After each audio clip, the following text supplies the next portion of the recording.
수혜를 입은 그 섬진강 유역의 이재민들에게 우리 교회가 약 3천만 원 상당의 구호 박스를 전달을 해드렸습니다. 크게 기뻐하고 감사하는 그런 모습을 지난주에 볼 수 있었습니다.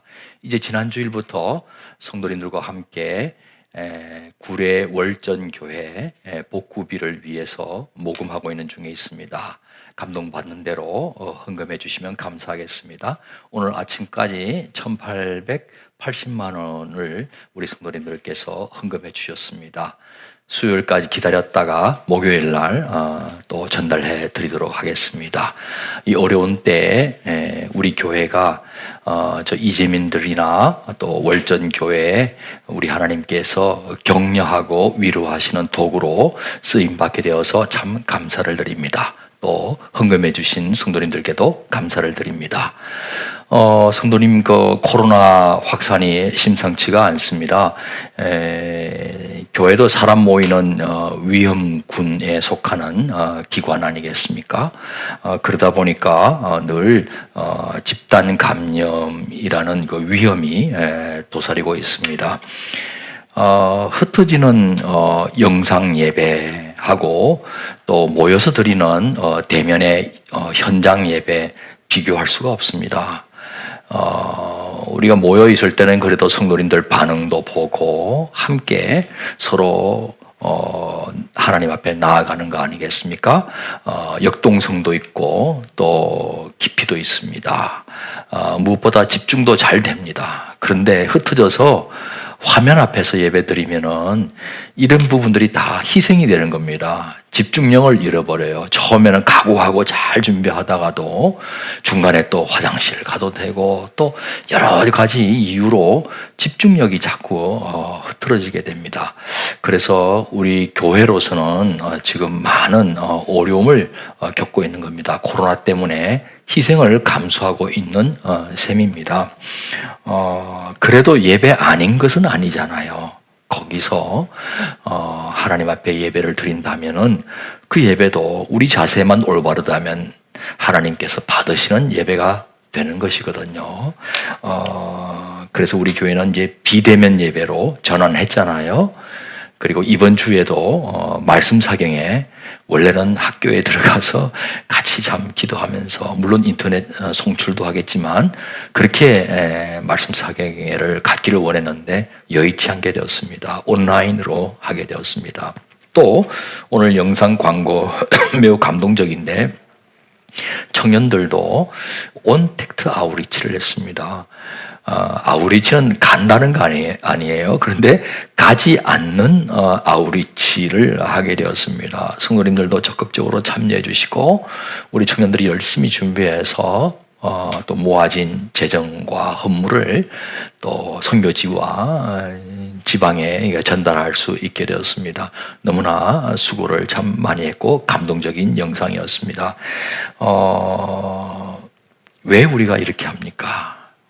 어쩌든지 우리도 성도님들도 감염되지 않아야 되겠고 또 교회가 이웃 사회에 감염의 진원지가 되지 않도록 하기 위함입니다. 이 참 코로나 시대에 이런 방식이야말로 하나님을 사랑하고 또 이웃도 내 자신처럼 사랑하는 길이 되리라 믿습니다. 좀 더 인내하시고 계속 기도하는 가운데 주님이 언젠가 다시 연결되는 그때는 얼굴로도 연결되는 그런 귀한 때가 오기를 간절히 바랍니다. 우리들이 하나님의 그 판단 기준을 따라 살려고 하면은 때로는 좁고 협착한 길을 만나요. 손해도 보고 또 어려움도 당하곤 합니다. 하지만 그 하나님의 뜻을 따라 사는 사람들은 시간 문제이지 반드시 형통하게 됩니다. 하나님께서 책임져 주기 때문에 그렇습니다. 그러나 하나님의 판단 기준, 하나님의 뜻 따라 살지 않으면은 낭패를 당해요. 나는 좋다고 생각하고 또 옳다고 생각해서 선택했는데 그래서 좀 신도 나고 또 잘 풀리는 것 같을 때는 기분도 좋고 그렇죠. 그런데 하나님께서 기뻐하지 아니하시면 어떻게 하시겠습니까? 나는 좋다고, 나는 옳다고 판단했는데 하나님의 판단이 다른 거예요. 그리고 반대로 내 판단해 볼 때는 이건 큰일 난 거예요. 이러다가 망하게 생겼어요. 하지만 하나님께서는 괜찮다 하시면서 오히려 크게 기뻐하신다면 여러분, 우리는 괜히 야단법석하고 난리를 친 거가 되지 않겠습니까? 구약 사무엘 선지자는 어느 날 하나님 음성을 들어요. 불순종하고 있는 사울 왕 폐위시키고 이새의 아들들 가운데 새로운 왕을 세우시겠다는 그런 내용이었습니다. 이 때문에 이 사무엘이 이새 아들들을 모아서 정결하게 한 다음에 제사에 참여하도록 했습니다. 사무엘이 그 중에 엘리압을 보는 순간에 이 마음이 끌렸습니다. 아, 하나님께서 찾으시는 바로 그 사람이다 싶었습니다. 속으로 기도를 했지요. 하나님께서 왕으로 세우실 자가 하나님 앞에 있습니다. 사무엘은 그렇게 판단한 거예요. 그때 하나님 말씀이 임하죠. 사무엘상 16장 7절이에요. 여호와께서 사무엘에게 이르시되 그의 용모와 키를 보지 말라. 내가 이미 그를 버렸노라. 내가 보는 것은 사람과 같지 아니하니 사람은 외모를 보거니와 나 여호와는 중심을 보느니라 하시더라. 이런 말이잖아요. 엘리압 용모 수려하고 키도 훤칠하다. 하지만 그가 내가 찾는 사람 아니다. 내가 보는 것은 그런 외모 아니다. 마음 중심이다. 이렇게 말씀하신 거예요. 결국 하나님께서 선택하신 사람은 다윗이었습니다. 하나님의 판단 기준과 사무엘의 판단 기준이 달랐던 것이죠. 만약 사무엘이 자기 판단 기준 따라 엘리압을 왕으로 세웠으면 어떻게 될 뻔했겠습니까? 먼 훗날 예수님의 제자 베드로가 욥바에 있을 때입니다. 기도 시간에 기도하다가 환상을 보았죠. 하늘로부터 보자기 같은 그릇이 이렇게 내려옵니다. 그 안에는 먹어서는 안 될 부정한 짐승들이 있었습니다. 그런데 음성을 듣습니다. 잡아먹어라. 베드로가 소스라치게 놀라면서 절대 먹을 수 없다고 거절합니다. 그런데 이 환상과 음성이 3번 반복되었습니다. 아니, 하나님께서 이런 짐승들 절대 먹지 말라고 하실 때는 언제고 지금은 잡아먹으라고 하시니 이게 뭐지 싶었습니다. 환상의 의미를 이 베드로가 도무지 해석해낼 수가 없었던 겁니다. 바로 그때 이방인 백부장 고넬료가 보낸 사람이 도착했어요. 베드로를 초대한다는 겁니다. 평시 같으면 가지 않았어요. 왜냐하면 식탁 교제는 물론 말 섞는 것도 꺼려하는 부정한 이방인 아닙니까?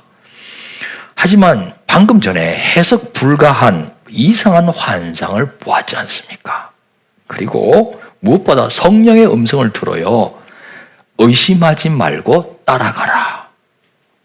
그래서 베드로가 따라 나섭니다. 도착해 보니까 고넬료는 유대교에 귀의하고 하나님을 경외하는 이방인이었어요. 정해진 시간에 기도할 뿐만 아니라 구제에도 아주 열심이었습니다. 하나님의 율법을 나름 열심히 지켜 행하고 있는 경건한 이방인이었습니다. 베드로가 그래서 놀라운 말을 해요. 사도행전 10장 34절.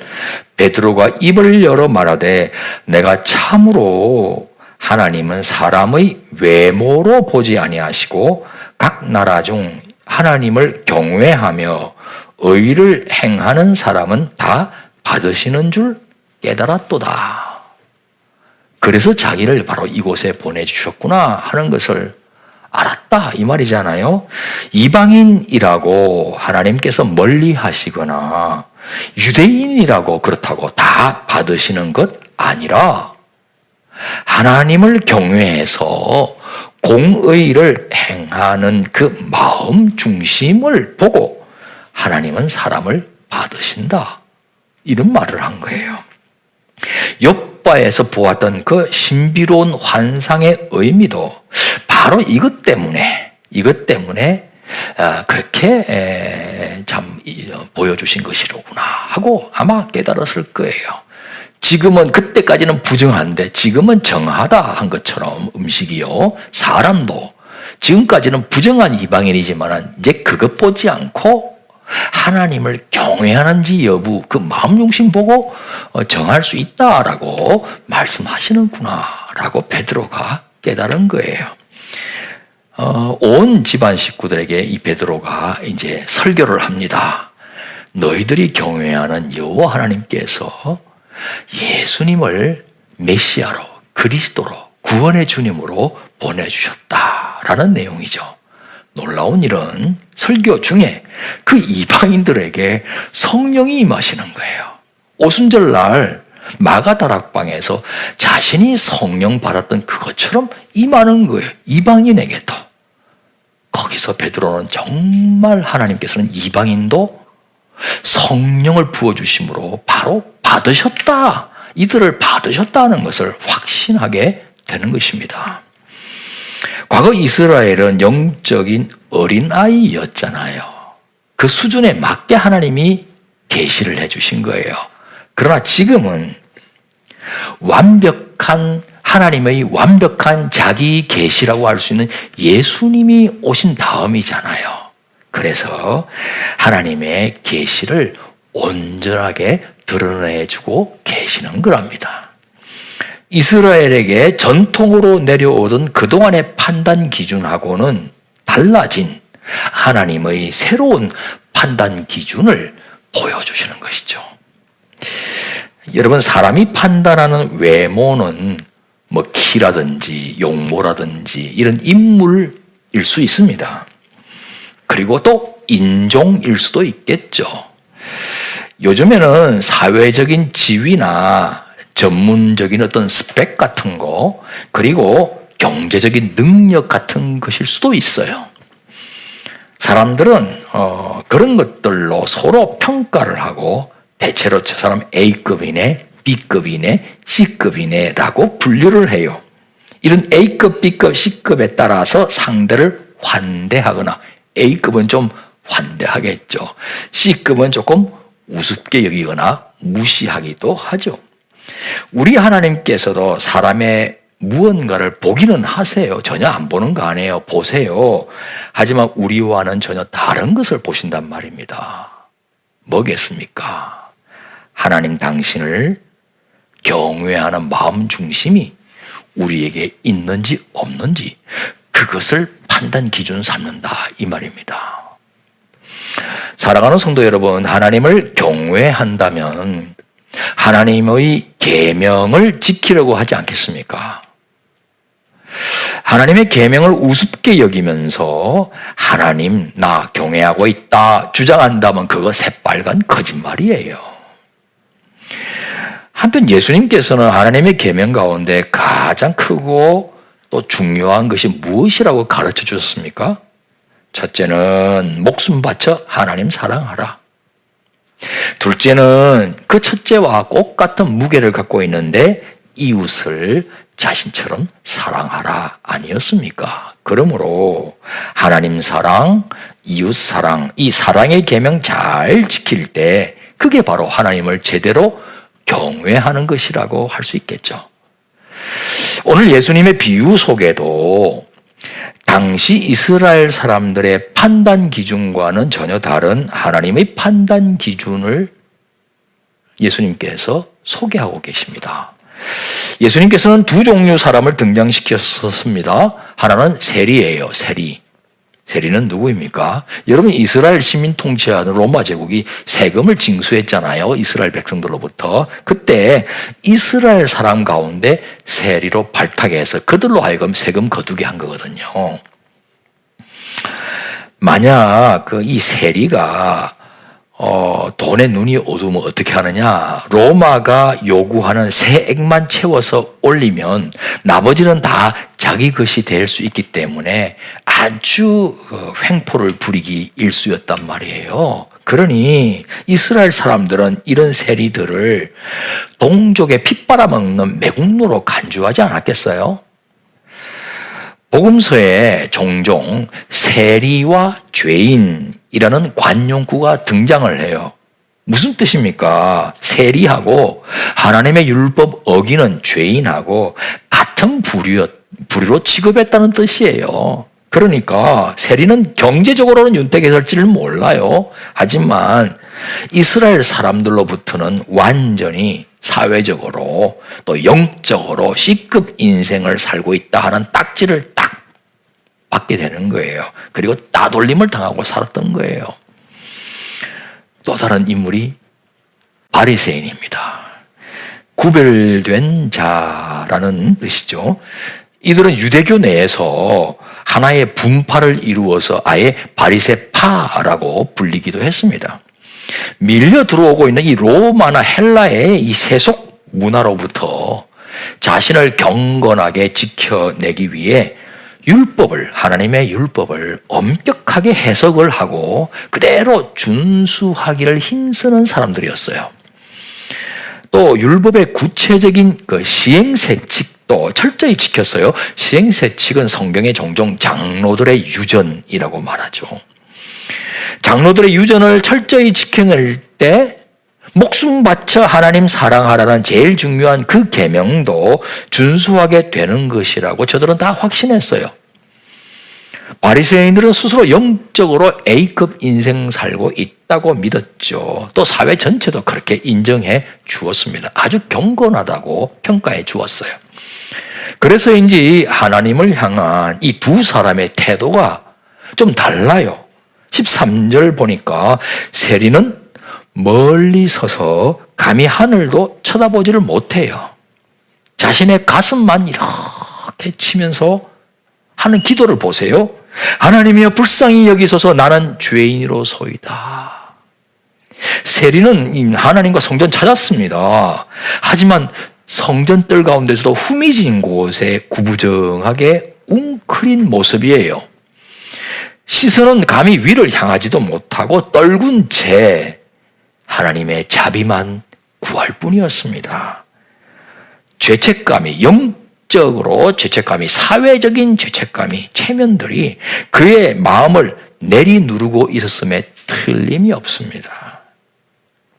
영적 C급 인생이라는 그 사실을 단적으로 보여주는 장면이에요. 바리새인은 대조적이죠. 11절 12절 보니까 바리새인은 서서 따로 기도하여 이르되 하나님이여 나는 다른 사람들 곧 토색 불의 간음을 하는 자들과 같이 아니하고 이 세리와도 같이 아니함을 감사하나이다. 나는 일에 2번씩 금식하고 또 소득의 11조를 드리나이다. 따로 기도했어요. 따로. 세리로부터 떨어졌어요. 죄인과도 같은 이 세리로부터 부정타기 싫다는 것이겠죠. 기도 내용 보세요. 하나님 계명 다 지켰다 이 말 아닙니까? 자신감 배어 있어요. 율법 지키지 못하는 다른 사람들하고 나는 같지 않아서 감사하다. 다 지켰다는 거 아니에요? 그리고 이 세리와도 같지 않아서 감사하다. 이게 세리들어 털으라고 하는 소리 같아요. 한마디로 자신은 영적으로 A급입니다. 라는 사실을 보여주고 있습니다. 그런데요, 그 기도 속에는 하나님께 드리는 간구는 없습니다. 성전뜰 밟았습니다. 이 바리새인. 그러나 하나님이 그리 필요하지 않아요. 하나님 도우심 구하지 않아요. 하나님을 경외하는 것처럼 보이지만 그러나 자기로 가득한 거예요. 자기 의로 충만한 거예요. 그러니까 하나님의 도우심 필요 없어요. 아쉬울 게 없는 그런 삶입니다. 예수님께서 결론 내려주시죠.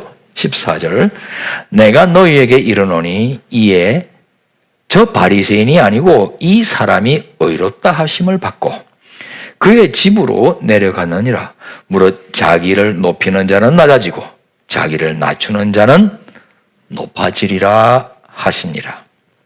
C급이라고 판단받는, 또 스스로도 그렇게 생각하는 세리를 오히려 의롭다고 하시고, A급이라 생각하고 A급으로 평가받고 있는 바리새인을 도리어 받지 않으신다고 하셨습니다. 예수님은 자신을 진실하게 낮추는 이 세리의 겸손을 짚어주셨고, 바리새인의 그 마음속에 있는 스스로 높이는 교만을 지적하신 겁니다. 사랑하는 성도 여러분, 예수님께서 이 비유를 들려주신 계기가 무엇이었습니까? 9절 말씀 보세요. 또 자기를 의롭다고 믿고 다른 사람을 멸시하는 자들에게 이 비유로 말씀하시되, 자신을 어렵다고 생각하는 사람 때문이에요. 이런 사람은 자기 의가 워낙 강해서 법 없이도 살 수 있다 뭐 등등 온갖 미사려구를 자기 스스로에게 붙이죠. 자기는 흠길 하나 없다는 것이잖아요. 그러기 때문에 쉽게 그렇지 못한 다른 사람을 업신여길 가능성이 높아요. 그리고 자주 정죄하고 지적질합니다. 이들은 하나님 사랑하고 있다고 스스로 착각해요. 가장 종교적인 것처럼 행세해요. 하나 하나님을 경외하는 것이 아니라고 말씀해요.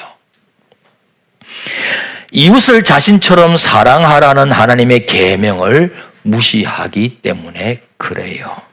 그래서 의롭지 못해요. 계명 지키지 않으면서 하나님을 경외하고 있다? 새빨간 거짓말입니다. 언젠가 무리들이 간음하다가 붙잡은 여인을 예수님에게 끌고 왔죠. 간음한 사람은 돌로 쳐 죽이는 것이 하나님의 계명에 순종하는 거 아니겠습니까? 석살형을 코앞에 두고 있는 이 여인, 얼마나 두려워했겠습니까? 벌벌 떨었을 거예요. 이제 죽는구나. 그런데 사람들이 이 여인을 예수님 앞으로 끌고 온 것은 예수님에게 올가미 씌우고 싶었기 때문이에요. 율법에는 돌로 쳐 죽이라고 되어 있습니다. 랍비여, 당신 생각은 어떠하십니까? 만일 예수님께서 살려줘야 하지 않겠나 하시면 하나님 율법 어기는 거고 랍비 자격 없는 거죠. 그런데 쳐 죽이라고 한다면 생명 존중과 사랑의 계명 강조하고 있는 예수님 자신의 가르침에 어긋난 답변이 되는 거예요. 아주 교묘한 올감이었습니다. 예수님 답변은 다음과 같았습니다. 너희 중에 죄 없는 자가 먼저 돌로 치라. 이런 의미입니다. 그래, 맞다. 간음죄는 석살형에 해당된다. 돌로 쳐 죽여라. 하지만 너희 중에 죄 없다 분명히 자신하는 사람들만 돌로 쳐라. 예수님은 계명 어겨도 된다고 하지 않으셨습니다. 계명 지키라고 하셨습니다. 하지만 죄 없는 자 돌로 치라는 예수님의 답변을 듣자 다들 양심의 가책을 느꼈을 겁니다. 자기도 어느 한 구석에 남들이 알아차리지 못했지만 신성모독 같은 것을 행했을 수도 있고 뭔가 도둑도 했을 것이고 여러 가지 양심의 가책받을 수 있는 그런 일들을 했을 겁니다. 하나둘 돌을 내려놓고 떠나갑니다. 예수님과 여인만 남았습니다. 예수님께서 말씀하셨습니다. 요한복음 8장 11절이죠. 예수께서 이르시되 나도 너를 정죄하지 아니하노니 가서 다시는 죄를 범하지 말라. 계명 지켜라 이 말이죠. 여러분, 죄 정말 나빠요. 우리 영혼을 망가뜨려요. 우리 영혼을 상하게 해요. 해롭게 해요. 죄를 우습게 여기면 안 돼요. 죄가 우리 영혼을 망가뜨려요. 이 여인 범죄하면 안 돼요. 계명 지켜야 해요. 생명의 계명이에요. 그래서 동시에 예수님은 이 여인을 용서해 주시면서 그 생명의 계명을 지킬 수 있는 기회를 다시 주시는 것이죠. 여인을 돌로 쳐 죽여야만 하나님 사랑하는 것이라고 믿고 있었던 이스라엘 사람들을 향해 계명도 지켜야 하지만 사람 살리는 이웃사랑이라는 하나님의 계명이 또 무엇인지도 보여주신 사건입니다. 동시에 하나님도 사랑하고 이웃도 사랑하라는 이 계명을 이 사건을 통해서 동시에 보여주신 것이에요. 오늘 우리들은 혹시 손에 돌 거머쥔 저 무리들이 아닌가 살필 일입니다. 신앙을 이유로 누군가를 죽일 기세 등등한 것은 아닌가 말입니다. 저건 틀렸어. 저건 진리 아니야. 저건 큰일 났어. 신앙을 이유로 내세우지만 사실은 경제적인 이해관계나 정치적인 신념 때문에 살기가 등등한 것은 아닌가 살필 일입니다. 제가 요즘 기도하는 가운데 대한민국을 보니까 이쪽 저쪽이 다 그러고 있어요. 하나님 경외하고 하나님 목숨 바쳐 사랑한다는 그리스도인들도 이쪽 저쪽에 다 있습니다. 그런데 서로 손에 돌을 쳐들고 있어요. 나와 다른 입장 갖고 있는 상대는 하나님의 진리 무너뜨리려고 하는 마귀 집단이라고 확신해요. 상대를 척결하는 것만이 하나님 사랑하고 경외하는 지름길이라고 확신해요. 그런데 말이에요. 하나님께서 우리들을 향해서 이렇게 말씀하신다면 어쩌시렵니까? 너희도 세리 멸시한 바리새인하고 다를 바 없구나. 너희도 여인 쳐 죽이려고 돌 거머쥔 무리하고 같구나.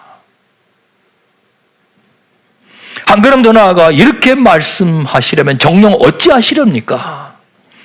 너희도 바리새인한테 멸시받는 세리 한번 되어볼래?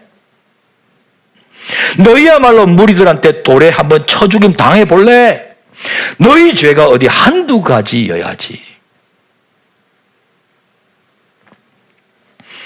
죄 따라 심판하셨다면 몇 번이나 우리를 처형하셨어야 할 우리 하나님의 말씀을 지금 여러분 앞에 봉독해 올리고 싶습니다.